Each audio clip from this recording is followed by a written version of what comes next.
yimɓe Ndiafat, assalamu alaikum madame le maire, l'honorable député, assalamu alaikum président mo jodi ɓeɗo fof mi salmini on min on waɗa ziyar, assalamu alaikum président Almami Keba, on calminama e dow inde fedde yiɗɓe Ndiaye Ba fof. Hande si on noddiri kala ɗo pullo woni walla kala jiɗɗo jaam, kala jiɗɗo culture wawa was tawede par ce que prestation o baɗɗo ɗo joni ɗum koye ɓernde rek yekkiti fofen.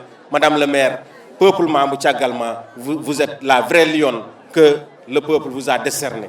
Donc ɗum koyen yettere Allah gonda he askan ma ɓe jiɗanma ɓe nananma ɓernde ma wonda e mumen en symbiose. ɗum président de la république ɗaɓɓata ɗum minene koye amen min dogata.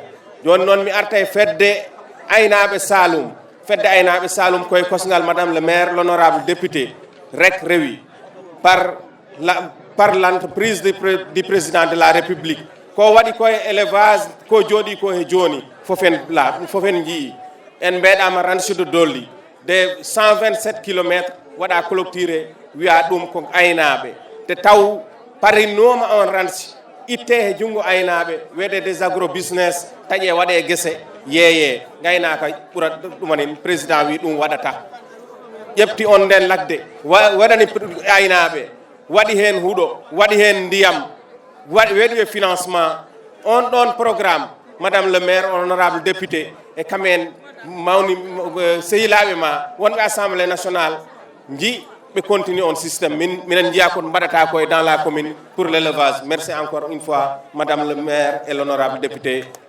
Astou Ndiaye. Si ɗum yawti in woni weltare mawde tawtorede e prestation Ndiaye Ba. Ndiaye ko deftere, Ndiaye ko gandal, Ndiaye ko bibliothèque. Konngol mum fof ko nafoore. Ndiaye Ba ko culture ko monument.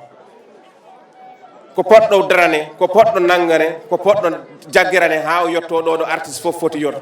Te mi sikki le ministre Aliou Sow nani doléance, surtout doléance o mo ganduɗa hoore ma ko sœur mum waɗi mo appuyé woni madame l'honorable député Astou Ndiaye Sow. Donc Ndiaye on ɗon kote kam mino andi ma in yotto so Allah jaɓi. Mino jarama Elimane gokka kam une minute rek mi arta e fedde aynaɓe Saloum. Madame le maire, on a commencé un travail pour accueillir la journée nationale de l'élevage.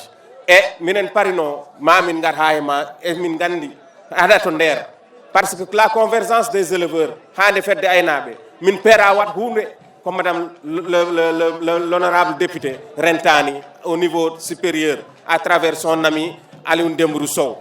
Donc minen gandi hono darori e élevage, minen gandi hono darorani aynaɓe et le monde rural. Donc fedde aynaɓe Saloum noon hande jibinama nde jibinara ko pour daranade élevage Saloum par ce que enen fof ɗen gandi hono gaynaka Saloum woni gaynaka Saloum ka wayɗa, gaynaka Saloum kada heewi probléme aji, gaynaka Saloum ala ɗo hucciti. Ɗum noon yekkiti fedde nde ɓe daro keɓten ko poɗɗen ko jii daroɗen par l'entreprise de ces braves dames là ɓe gandanɗa hoorema ɓe jiiɗi wallu kono on ɓe gandanɗa hono ɓe mbatta ha ballal ngal yetto aynaɓe. Ɗum woni fedde aynaɓe Sénégal.